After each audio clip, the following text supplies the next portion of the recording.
ابو کے نام ایک مکان ہے، مکان بھائی نے بنایا تھا اور اپنے والد کے نام احتراماً کر دیا تھا. اب وہ دونوں بھائی فوت ہو گئے، ان کا والد بھی فوت ہو گیا ہے. بس میں سمجھ گیا ہے. توجہ دیکھو، ایک بھائی نے توجہ تھوڑی سی غفلت مسئلہ خراب کر دے گی. ایک بھائی نے ہی مکان خریدا لیکن احتراماً ابو کے نام کر لیا، تو اس کا جواب الگ ہے. دو جواب ہے اس کے. لہذا چاہیے کہ یہ جو بھائی ہیں اور ان کو چاہیے کہ وہی مکان اپنے بھائی کو چھوڑ دے، اس لیے کہ بھائیوں کو پتا تھا کہ یہ ہماری محنت سے نہیں، بڑے بھائی کی محنت سے یہ بنا ہے. لہذا بھائی بھی احتراماً، بڑا بھائی کے سر باپ کے ہے، اس کے نام چھوڑ دے، بس اس کی ہو گئی. دیانتاً وفیما بینہ و بین اللہ، یہ جملے آپ کے لیے. لیکن قضاءً، قانوناً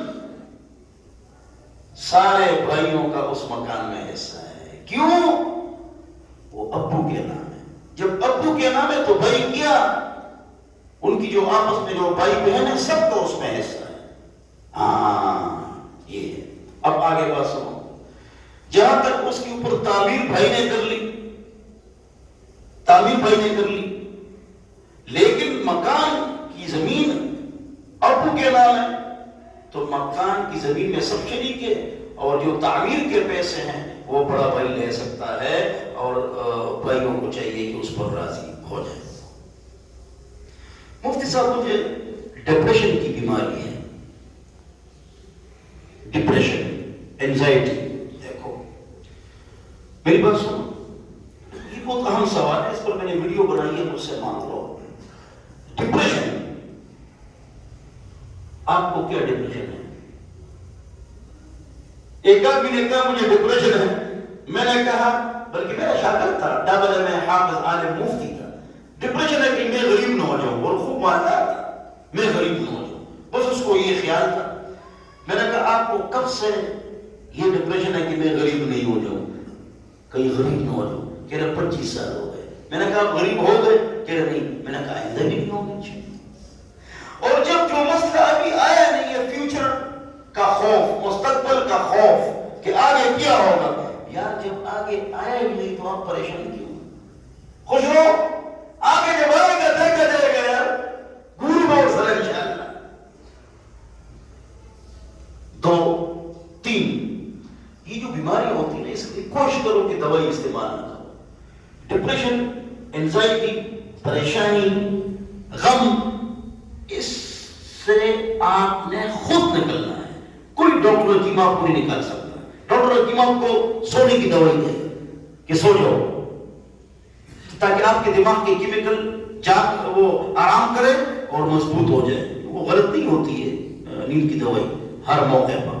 اچھا، تو آپ اس سے خود نکلیں گے. خود نکلنے کا طریقہ کیا ہے؟ چھوڑو یار کچھ بھی نہیں، چھوڑو یار کچھ بھی نہیں ہے. اس سے آدمی ٹھیک ہو جاتا ہے، اس سے ٹھیک ہو. مجھے خود یہ مرض ہو گیا تھا جب میں دینی طالب علم تھا، تقریباً توجہ دے سکتی ہے معاشرے دے پڑی تھا بچے. میں کیا بتا رہا تھا؟ ادھر دیکھو، میں طالب علم تھا آج سے تقریباً 36 سال پہلے. مجھے بیماری لگ گئی. میں نے خواب دیکھا، اس کی تعبیر خود میں نے دیکھی. تعبیر خود نہیں دیکھنا چاہیے، وہ مجھ سے غلطی ہو گئی. طالب علم تھا، اس میں یہ تھا کہ آپ مرنے والے ہیں. درجہ سادسہ میں کہ آپ مرنے والے ہیں. میں نے 10 سال میں کوئی غرض نہیں کی، اس کے لیے میں نے غرض بھی کی. پہلی مرتبہ میں راجہ بازار دیکھا، وہاں میرا استاد ہے، اس سے ملاقات کے لیے میں آیا. پھر گاؤں چلا گیا، بھی بیمار تھا یار. میں 5-6 سال بیمار رہا اس سے، اور میں نے بڑے علاج کیے. اچھا میں ٹھیک ہو گیا. کیسے ٹھیک ہوگی؟ ادھر دیکھو، میں ایک مرتبہ گاؤں میں عصر کی نماز کے بعد قرآن کی تلاوت کر رہا تھا، تو میں بہت پریشان تھا اور بہت سخت بیمار تھا. تو میں نے یہ جملہ کہا ہے، یار آپ اتنے 4-5-6 سال سے پریشان ہیں تو انجام موت ہے نا، تو اگر مر جاؤں تو کیا ہو جائے گا بھائی؟ الحمدللہ ہوتے ہی بیٹھے بیٹھے میری طبیعت فریش ہو گئی، میں ٹھیک ہو گیا، میں کراچی چلا گیا، میں نے علم شروع کر لیا اس ایک جملے سے۔ اس سے خود نکلنا پڑتا ہے، اس پر بات زیادہ ہو رہی ہے لیکن اکثر لوگ آج چاہیے سنو، ہر آدمی پر اس دنیا میں یہ بیماری آتی ہے، ہر آدمی پر یہ آتی ہے۔ اب دیکھتے ہیں کہ وہ اس سے کس طرح نکلتا ہے۔ ڈپریشن ایک اور بیماری ہوتی ہے، میں بیمار ہوں، میری طبیعت خراب ہے، سر میں تکلیف ہے، دل کی تکلیف ہے، ادھر تکلیف ہے، یہ ہے، مجھے کوئی کینسر ہوگا، اس پر زیادہ بولنا چاہیے، کینسر ہوگا، مجھ پر کسی نے کچھ کیا ہوگا، یہ ہوگا، بس وہ دل کا اب سے اندر گھسا ہوتا ہے ادھر۔ اچھا اینزائٹی کی بیماری کا عجیب مسئلہ ہے، اینزائٹی، وسوسے، پریشانی۔ اچھا کبھی آپ کا اتنا درد ہوگا دل پر کہ آپ اس سے وہ تنگ آ جائیں گے، تو وہ پھر سر پر درد ہوگا، وہ ختم ہو جائے گا، پھر بائیں طرف درد ہوگا، پھر دائیں طرف درد ہوگا، پھر پیر میں درد ہوگا۔ یار اگر بیماری ہے تو کہیں ٹہر جائے نا تو یہ گھومتی کیوں ہے؟ یہ اینزائٹی کی وجہ سے ہوتا ہے۔ بھائی آپ کو کتنی پریشانی تھی دل کی کہ آپ نے دل کے ٹیسٹ بھی کرایا، وہ نہیں تھا کچھ، تو وہ دل کا وہ تکلیف تھی وہ کہاں چلی؟ لہذا اینزائٹی میں یہ بیماری اور درد اور تکلیف تبدیل ہوتی ہے۔ کیوں تبدیل ہوتی ہے؟ یہ دماغ یکطرف ہو جاتا ہے، پھر کہتے ہیں میرے پیٹ میں کوئی مسئلہ ہے تو یہاں ہاتھ رکھا ہوتا ہے، بعض لوگوں نے بس رکھا ہے، بھئی ہٹاؤ، کہ میں مرتا ہوں، تو میں نے اس سے اب ٹھیک ہو جائیں گے، جو آپ نے ہاتھ رکھا ہے۔ تو اس سے نکلنا پڑتا ہے۔ نکلنے کا طریقہ کیا ہے؟ اس پر زیادہ بولنا چاہیے۔ نکلنے کا طریقہ یہ ہے، ادھر دیکھو، تم اپنے آپ سے نکل جاؤ، کسی اور طرف سوچ لگاؤ۔ اس دن میرے پاس ایک بیمار ہے، میں سمجھ گیا اینزائٹی کا مریض ہے، کہ اس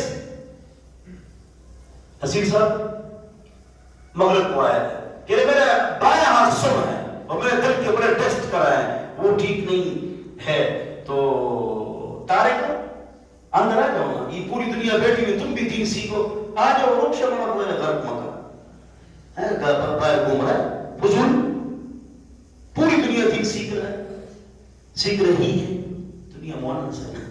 اچھا تو میں کیا بتا رہا تھا، اس کو یہ بائیں ہاتھ میں تکلیف ہے، دل میں تکلیف، میں نے کہا نا اس کو نصیب، میں نے اس کو کہا تم ساری توجہ اس پر لے آؤ کہ میرے دائیں ہاتھ کے درمیان والی انگلی کو درد ہے، بس پوری توجہ دائیں ہاتھ کے درمیان والی انگلی پر ڈالو کہ اس میں درد ہے۔ اس نے کہا ٹھیک ہے، میں نے کہا یار 2-3 دن بعد کہ میرے دائیں ہاتھ کے درمیان والی انگلی میں درد ہے، اور اس کے بائیں ہاتھ کا دل کا درد ٹھیک ہو گیا۔ میں نے کہا دونوں جگہ درد نہیں ہے، آپ کا دماغ خراب ہے۔ تو جواب یہ ہے کہ اس سے آپ نے ہٹنا ہے۔ آپ کو اس موضوع پر زیادہ بولتا ہوں، اچھا ہے، لوگ میرے پاس آتے ہیں کہ مفتی صاحب پہلی رات ہے اور ہم نے بیوی سے ملاپ نہیں کیا۔ اس طرح بہت سارے ہوتے ہیں، جو پاک لوگ ہوتے ہیں، نیک لوگ ہوتے ہیں، وہ پہلی رات میں ناکام ہوتے ہیں، خود سے کچھ دیکھا نہیں ہوتا ہے، تو یہ سمجھتے ہیں میں بیمار ہوں، یا کہتے ہیں میں نامرد ہوں، یا کہتے ہیں مجھ پر کسی نے کچھ کیا ہے، اگرچہ ہوتا کچھ نہیں ہے۔ کیا ہوتا کچھ نہیں ہے۔ اب ادھر دیکھو، اب اس طرح ہوا کہ ہمارے گاؤں میں ایک عالم تھے، تو اس نے آٹے کے گولیاں بنائی ہیں، کس کی؟ اس میں ہلدی میں اس کو ڈال دیا، تو کیا ہو گئی ہے؟ پیلی، تو پیلی گولیاں ہیں۔ تو وہ کہتا ہے وہ عالم عتیق الرحمان صاحب کہ جو پہلی رات ناکام ہو جائے یہ گولی کھا لے تو وہ 10 شادیاں کرے۔ اب لوگ اس کے پاس آتے ہیں، وہ گولیاں دیتا ہے کہ 3 دن ایک گولی کھانا ہے۔ اچھا اس پر وہ پیسے نہیں لیتا کہ میں اللہ کی رضا کے لیے، کہتے ہیں تبلیغ میں 4 مہینے دیتا ہوں، یا کہتے ہیں بس اگر نماز نہیں پڑھتے ہو 5 وقت نماز اس کی فیس ہے۔ میں نے ایک دن اس سے پوچھا یار آپ نے اس میں کون سا گوشت ہے ہمارا جان اور معجونی دنیا پانی ڈالا ہے، یہ کیا ڈالا ہے آپ نے؟ کہہ رہے آٹا ہے یار، آٹا ہے کیا؟ امی نے آٹا گوندا تو میں نے اسے گولیاں بنا دی اور ہلدی میں ڈال دی، اور لوگ اس پر کامیاب ہو رہے ہیں، ماشاءاللہ بڑا اچھا کام کر رہے ہیں۔ کہ مثبت اس کا دماغ کا ہوتا ہے، شاہ رسول کو ٹھیک ہے،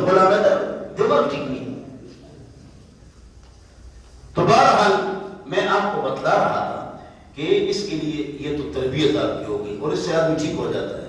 دوسرا اس کا علاج، ادھر دیکھو ادھر دیکھو، ایک نتنے کو بند کر کے سانس لو، روک دو، چھوڑو مت. جب ناکام ہو جاؤ پھر دوسرے نتنے پر ہاتھ رکھ کے اس کو ہوا کو چھوڑ دو. یہ اس کا علاج ڈاکٹر بتاتا ہے، اینزائٹی والے ڈاکٹر یہ بتاتا ہے. اور وہ نہیں کہتے ٹھنڈی سانس لے لی، اس سے واقعی آدمی ٹھیک ہوتا ہے. صبح شام 7 مرتبہ. اچھا اگلا علاج جو ہے اس کا ہے دعا. اس نے دعا کا پوچھا لا حول ولا قوت الا باللہ، بس لا حول ولا قوت الا باللہ 11 مرتبہ نماز کے بعد دل پر دم کرو. ول پاور مضبوط، آپ سامنے گولیاں برس رہی ہوں گی، آپ نہیں ڈریں گے.